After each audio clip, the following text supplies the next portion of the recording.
You're listening to the Unsure Entrepreneur Podcast with Roger Pierce. Whether you're scribbling business ideas on a napkin or wrestling with the should I, shouldn't I question, get ready to explore the realities, the risks, and the rewards of entrepreneurship as we share the stories, scars, and successes of small business owners. Hello and welcome to the Unsure Entrepreneur Podcast. My name is Roger Pierce, and I'm thrilled to introduce my guest, David Cohen. Hi, David. Hey, Roger. Good to be here, man. Thanks for asking me. I'm so thrilled that you're here today. We're going to have a great talk, my friend. We will. Let me give you a bit of background about David. David is a multifaceted entrepreneur, to say the least, and a beacon for aspiring business owners.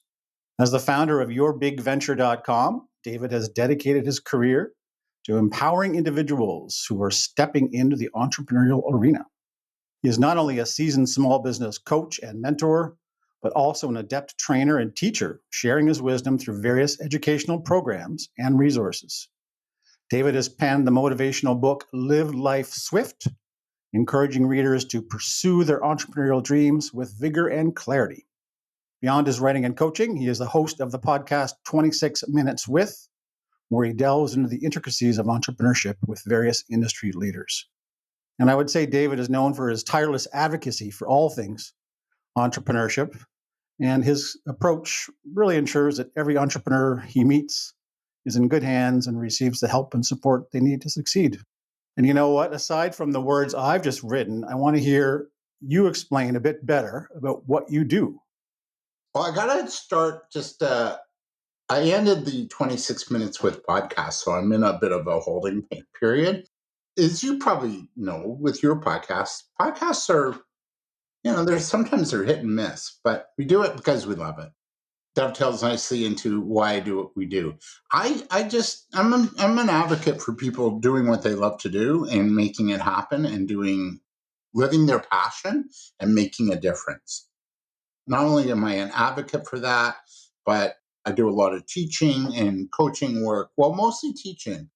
I'm teaching entrepreneurs through various economic development, nonprofit entrepreneurial programs. I've hosted a radio show for 7 and 9, 2+ years for entrepreneurs and written a few books for them. So it's really a passion. And I think the passion is just to see other people, having permission to be who they are. And entrepreneurship affords that possibility. It sure does. And you've done so many things. The books, you're right, you've got a couple of books under your belt. And I remember listening to, and I think I appeared on your radio show, Small Business Big Ideas, wasn't it? Yes, good memory. Wow. And you've been in and out of the entrepreneur support ecosystem for years, and you're so connected to it. It's fantastic. Yeah. And that's how we met. We were in the ecosystem, together. We are both in this game, like it or not. But, that's what you and I have in common. We both really want to help entrepreneurs. And, I want to start maybe by expanding upon the new website, because that's really a fairly new part of your life, isn't it? Yourbigventure.com. Yeah. And it's geared to young entrepreneurs who are starting out. The premise is to help them have the learning and the training and the support they need to have confidence, but also to be able to sell and to relate to people and build relationships. And so it's part one of a 2-part thing. And the next part is I'm working on a membership site, a paid membership site for youth entrepreneurs. And you mentioned something there about selling. I know that's one of the focus areas of the site, learning how to sell. Can you expand on that? Well, if you don't sell, nothing happens, right? There's an old saying, if sales not made, nothing happens. And it's true. So as an entrepreneur, you need to master that skill. And the other quote they say is, if you learn how to sell, you'll never work for somebody else again. You'll be self-employed. And that's the whole, I guess, the benefit of selling and learning how to sell is that you will control your destiny if you know how to relate to people and give people what they want and good value and be able to communicate it effectively. And it's not rocket science. It's not something scary. It's just, Hey, here's who I am. I have an idea. I think I have something that you might be interested in. And then it flows from there. And what do you say to entrepreneurs who say, my idea is so hot, it's going to sell itself? Customers are going to beat a path to my door. I say, how many podcasts are there? Millions now. How many websites are there? How much competition do you have? Start there, and you'll soon realize that there's many options and many doors to beat a path to. So it's like you need to stand out somehow. Nothing sells itself. Yes, exactly. Well said. Just to harp on that a bit, because this is such an underestimated area in the startup journey for new entrepreneurs. They, A, underestimate how much they're going to have to sell, and B, a lot of them are very nervous about selling too, right? They think, oh, well, I won't have to do much of that. I'm not very good at it. But man, entrepreneurship is mostly sales and persuasion, isn't it, David? Yes, and it's relationship building, and it's building trust, and being able to converse and offer something of value to somebody else. And that value is something they need that's going to help them achieve a goal or reduce pain or get pleasure. What you said is so accurate. It's the way we look at it. So instead of thinking about, oh, I'm taking money away from somebody, I'm causing some kind of harm by selling, you're actually there to help. You're there to add value, right? And I like what you just said. You're there to add value. Focus on the value. Don't get into a price issue. Don't negotiate over price. Focus on what you do for somebody else. And if they need it bad enough, they'll find the money. Don't worry about that. You're helping that customer solve a problem. Hmm. So important. And so on the website, this is going to be a focus area. I'm so glad to hear it. And I know you're doing are you doing training programs and things like that to go with the website? Yeah, so the membership site will have guest experts like yourself. I do want to bring you in down the road once I'm more up and ready. But we're going to have guest experts. We're going to have talks. We're going to have learning. We're going to have events that content that young entrepreneur 19 to 35 can tap into. The goal is just to help them succeed and help them have that confidence and the knowledge and the skill sets in order to succeed. I love the fact that you're focusing on young entrepreneurs, very near and dear to my heart. Mm. Years ago, I had some programs that I ran to help young entrepreneurs. What are some of the tripping points? What's preventing young people, like you said, 19 to 35, from taking that leap? I guess at first blush, I'm going to say it's maybe the uncertainty of the times we're in. I think that's kind of having an effect on a lot of people these days. I hear that song, should I stay or should I go now? There's never a good time to start, and nothing's ever perfect. So start now, see where it goes, see what happens, and you might be surprised. So I feel it's just the uncertainty of these times. And again, it's just having the knowledge, like, how do I do this? How do I make it happen? How do I get a client? Where do I go to register? You mean I need a bank account or a business plan? So it's really having the education and that support in order to make things happen. And that support's really super important. It's important for somebody young, but Roger, it's also important for guys, our age who are maybe thinking, you know what, I've worked for the man all my life. I'm now retired. I want to start something. I almost wrote a book called I had a great name for it, The Gray Haired Startup.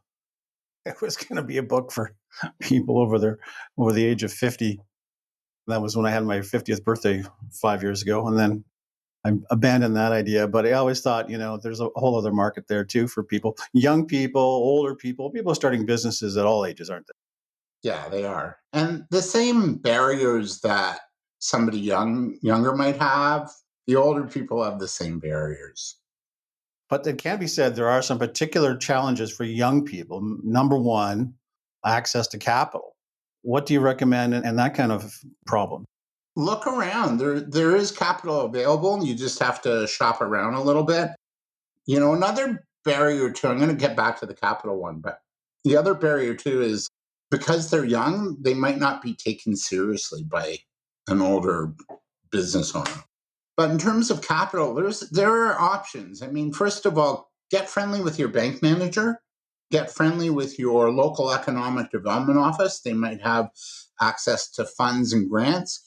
Go to your local library, tap into some of the directories they have. Like one that comes to mind is a foundation. They have a directory or listing on their website as to all the foundations that are out there. So foundations, their mandate is to actually grant money to businesses or nonprofits that are helping serving their mandate. So I'll give you an example. Slate family, the Slates, they own Q107 and CFRB back in the day, broadcasting company. They have a fund for musicians who are falling on hard times. So they help support musicians, right? And so I've heard ads on Jazz FM lately about this fund, and that if you know a musician who's fallen on hard times, and let's face it, the past 4 years has been rocky for them too, that they're there to support in a variety of ways. So tap into the resources that the local library has. They're just like, that's what they're there to do. They're there to help. Your economic development office, places like Futurepreneur, which actually provide funding and loans along with the Business Development Bank of Canada to help fund businesses owned by people under 35, right? So I think these resources and start where you know. Like if you know your bank manager or they kind of know you, go talk to them and see what they can come up with. Fantastic advice. And I love the naming of those organizations, Futurepreneur and all the other ones. Enterprise Toronto too, near and dear to my heart here in our city. Every city and town, US, Canada, has an economic development office, as you pointed out, and usually there's some kind of startup help available. Go there, talk to your local government as well, and see what kind of resources they can connect you to. I have a friend, I don't want to give him shameless self promotion. He's really reliable and trustworthy. He owns a company called Fair, FAIR, grantwriting.ca. And he's really expert in all the grants. How he makes his money is he'll write the grant for you. And if you get it, you have to cut him in on the action. So a guy like that, just tap into his newsletters because he sends the best newsletters. I feel he's really trustworthy. There's some of these grant things you might see advertised, and they're like, it's a bit of a hoax. Absolutely. I'm glad you shared the information. And you raised a good point. A lot of new entrepreneurs don't know this. There are billions and billions of dollars worth of startup grants, subsidies, loans, incentives, tax credits, aren't there, David? You go on Canada.ca and you work your way through the business information. In the US, go to SBA.gov, the Small Business Administration. Billions and billions of dollars out there. And if guys like your friend can help entrepreneurs do the proposals to get it, I'm all for it. That's what he specializes in, right? He'll write the proposal. It's a lot of work. It's like writing a business plan all over again. And, there are grants, which is out and out, free money. Then there's loans. BDC does a lot of stuff here in Canada. That's our Crown Corporation Bank. I work with a lot of banks, as you know, too, with small business content. And they've got programs for women entrepreneurs and visible minorities and a lot of different type veteran business owners. There's lots of different programs out there. So to your point, if you just poke and explore and investigate, you'll find a lot of this stuff, won't you? Yeah, yeah. And if you get turned down, don't get bummed out. Maybe that wasn't for you. Maybe there's something better out there. Yeah, maybe a little different approach or a proposal part two. You never know. Or start small and work your way up and bootstrap it. Like fund your business yourself. That's your best bet. And for people who are looking for a list of handy resources, shameless plug too, on unsureentrepreneur.com under the resources tab, I have a lot of these resources listed. So please feel free to check that out. Now, you mentioned something about community support for budding entrepreneurs, and you gave a good list of resources there.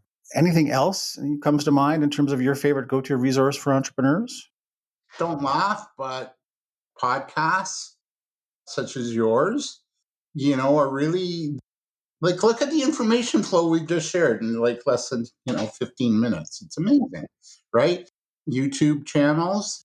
Be a reader, a voracious reader. You get really good books that'll tell you the ins and outs of things. Be mindful, like sign up for courses. I signed up for a course recently with Stu McLaren, who teaches you how to have a membership site. Now, the drawback on that is the day after that course, I think I got 3 emails the next day, right? It's like, oh no. I opened the I opened the door and look what came in. 3 emails a day for the. So you have to be mindful of that or just manage your content.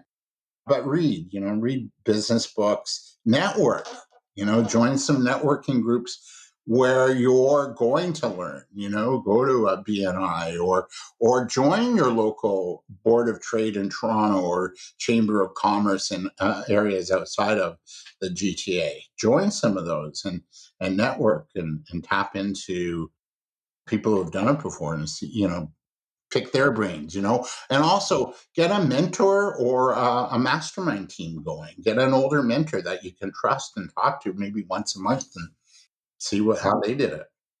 And I'm glad you brought up mentoring because I know you've done a lot of that, a lot. Coaching, teaching, training, all forms. How important is that, David, to a young entrepreneur's journey?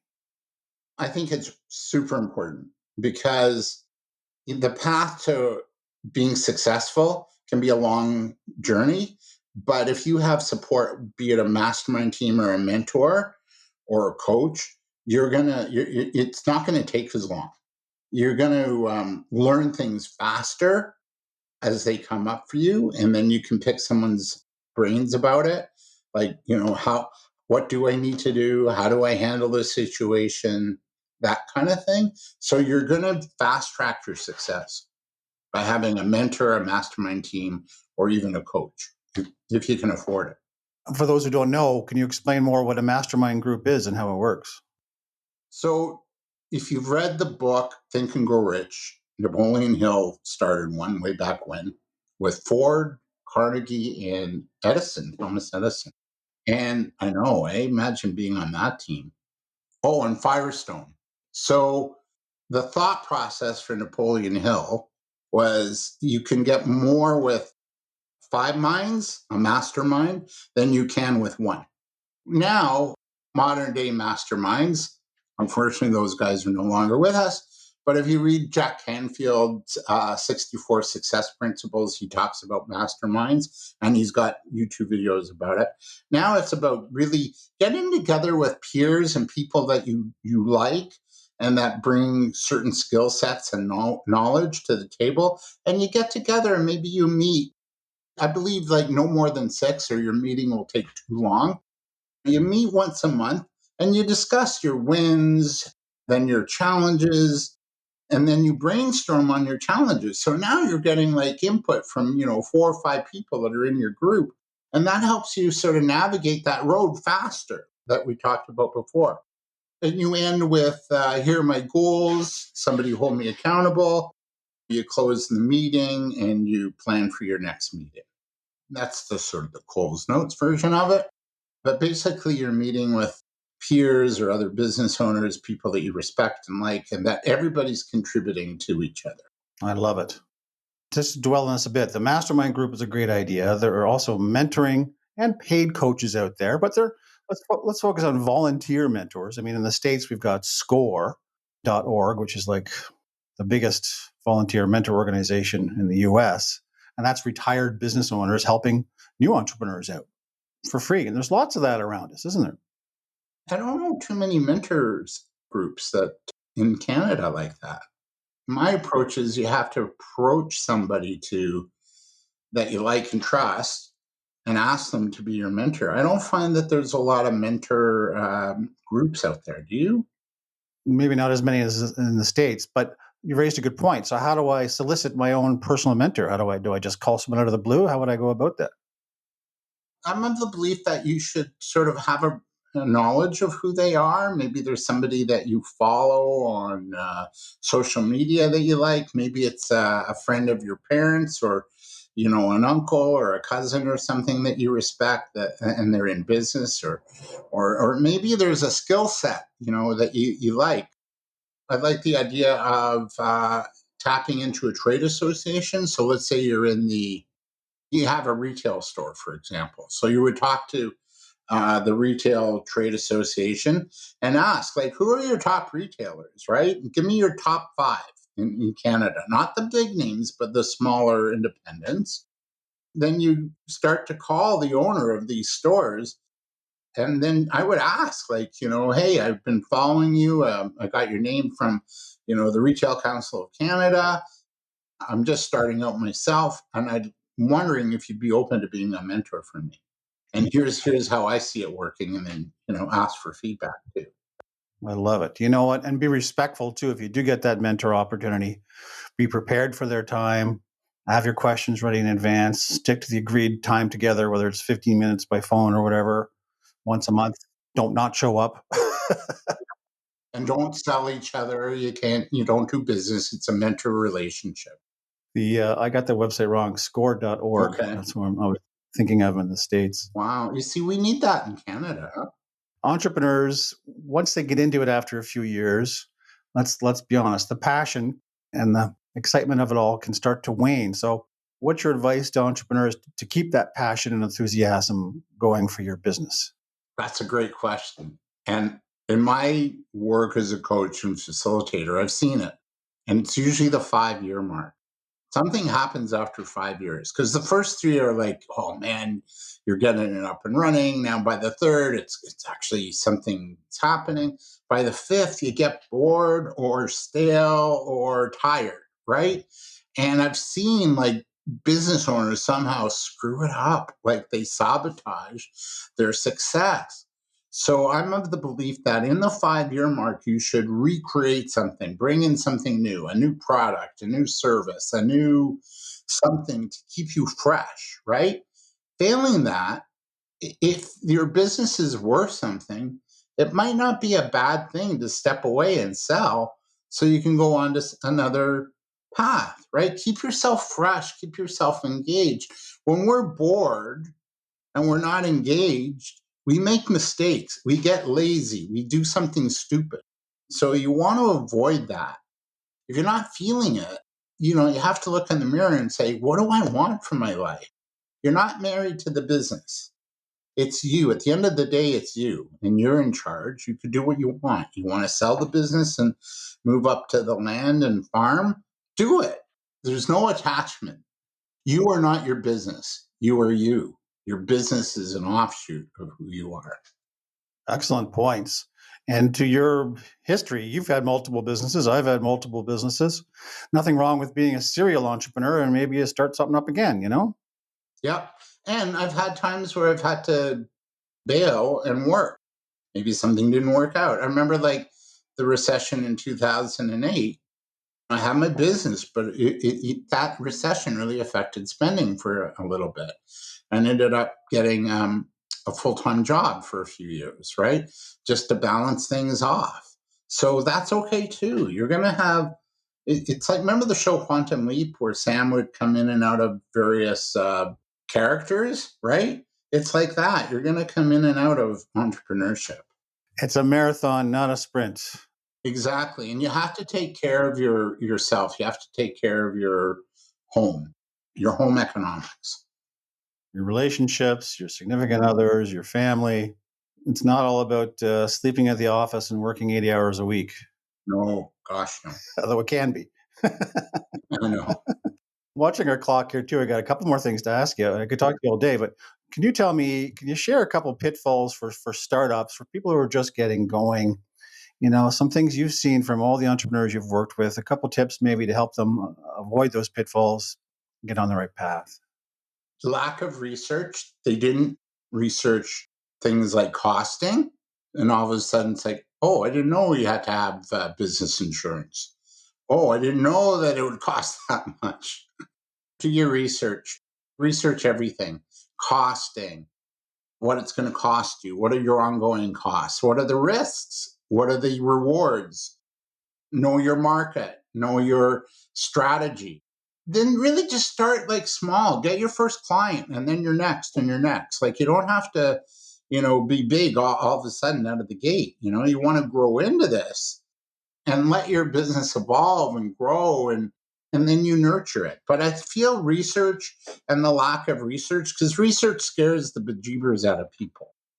They're afraid they're going to hear no, or your idea sucks. And you know what? That's the best thing you could hear, because I'd rather know my idea sucks than invest a ton of time and money and energy into my business only to find that my idea is just not going. Prove to yourself and maybe your lenders or investors that the concept is sound. Do a test, right? Can you take out a booth at a local flea market? Can you set up a simple web page and take orders and test it that way? And when you're there, build your list, like your client list. Hey, sign up for a prize and get people's names and numbers. So now you start building your list, staying in touch with them. They can buy online. I love it. Okay, well, we're winding down here, but I'm going to ask you. This show is the Unsure Entrepreneurs, for people who are thinking about the whole thing and maybe they're on the fence, maybe they've got risk-averse feelings, maybe they're unsure, they're nervous, a whole bunch of causes can happen there. What do you say to someone who is on that fence? Like we just said, I think just try it out. Try it on a small scale. Get that first customer. See how it feels. What was the process that you had to go through? Understand what you're getting into, right? Like by doing the research and knowing, the ins and outs of it. But just start by getting that first client, and then the next, and the next, and the next. And then when you hit a certain point in your business, a growth point, then it's time to go to the next level. And that might mean, I'm going to leave my job and I'm going to go full time. There's an example of two guys I follow on YouTube. They're Adam Peddle and I forget the other guy's name. Anyway, they have a site on YouTube called Blue Jays Today. And they both left, they announced like a month ago, they both left their day jobs and now they're doing this full time. And so they're on all the time with Blue Jays content. You could watch the game with them and they're commenting throughout the whole thing. They're really quite engaging. And they've actually been on CP24 as guests talking about the Blue Jays. So I think for them, like it got to that point where they had a lot of followers. They have subscribers, right, to their Patreon page and members. And it got to the point where, let's do it. Let's quit our jobs and do this full time. Absolutely great story. I love it. Keep your job, get things going, right, until you're self-sustaining. Wonderful. Thank you for sharing that. Well, David, that's all the time we have, but I want to thank you very much for sharing your entrepreneurial wisdom and journey with us. It means a lot to me.